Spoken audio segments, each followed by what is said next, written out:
Hello అండి అందరికీ, నేను మీ Anuradha. Welcome back to Anu KR vlogs. ఈరోజు మన ఛానల్లో రెసిపీ వచ్చేసి ఇన్స్టెంట్గా ప్రిపేర్ చేసుకునే ఒక స్నాక్ రెసిపీని చూపించబోతున్నాను.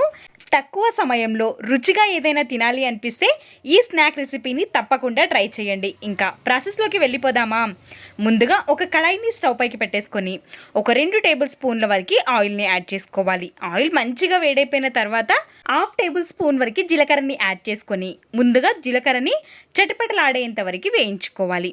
ఇప్పుడు ఇందులోకి సన్నగా తరుక్కున్న ఒక పచ్చిమిర్చిని, ఆనియన్ తరుగుని కూడా వేసేసి లైట్గా గోల్డెన్ బ్రౌన్ కలర్ వచ్చేంత వరకు ఫ్రై చేసుకోవాలి.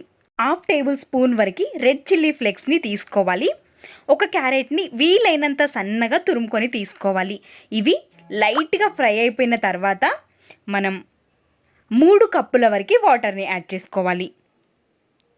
మనం ఏ కప్పుతో అయితే రవ్వ తీసుకోవాలి అనుకుంటామో అదే కప్పుతో వాటర్ని 3 కప్పుల వరకు వాటర్ని తీసుకుంటున్నాను. వాటర్ మంచిగా మరగనివ్వాలి. 1 నిమిషం పాటైనా వాటర్ మరిగినప్పుడే మనకి మంచి ఫ్లేవర్ అనేది వస్తుంది.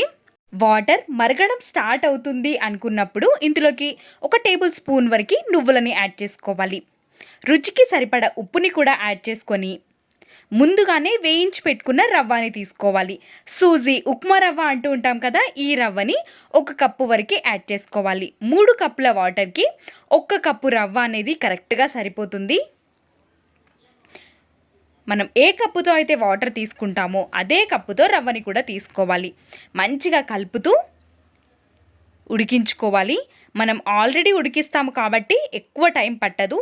తర్వాత నెక్స్ట్ ప్రాసెస్కి దగ్గర పడేంత వరకు కలుపుతూనే ఉడికించుకోవాలి. అడగంటనివ్వకూడదు.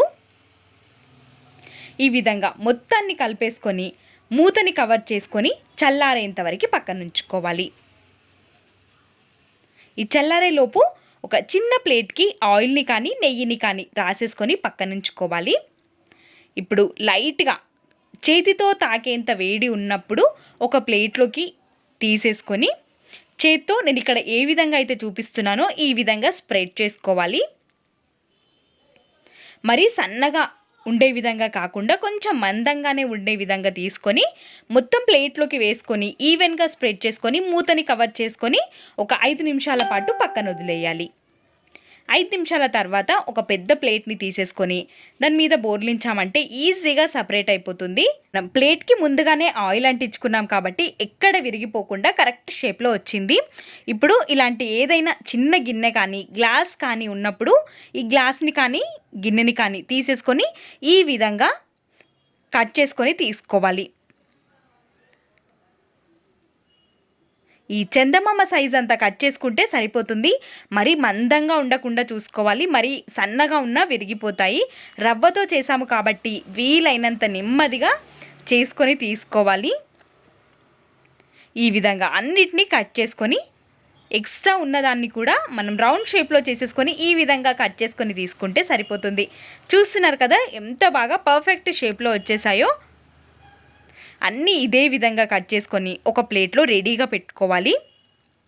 ఇప్పుడు వీటిని షాలో ఫ్రై చేయడం కోసం ఒక ప్యాన్ని పెట్టేసుకొని ఇందులోకి ఒక 3-4 టేబుల్ స్పూన్ల వరకు ఆయిల్ని వేసుకొని ఆయిల్ మంచిగా వేడిగా ఉన్నప్పుడు మనం చేసుకున్న అన్నిటినీ ఇందులోకి వేసేసుకొని ఒక్కొక్క నిమిషం పాటు ఫ్రై చేసుకొని తీసుకుంటే పైన లేయర్ అనేది క్రిస్పీగా లోపల సాఫ్ట్గా చాలా చాలా రుచిగా ఉంటాయి.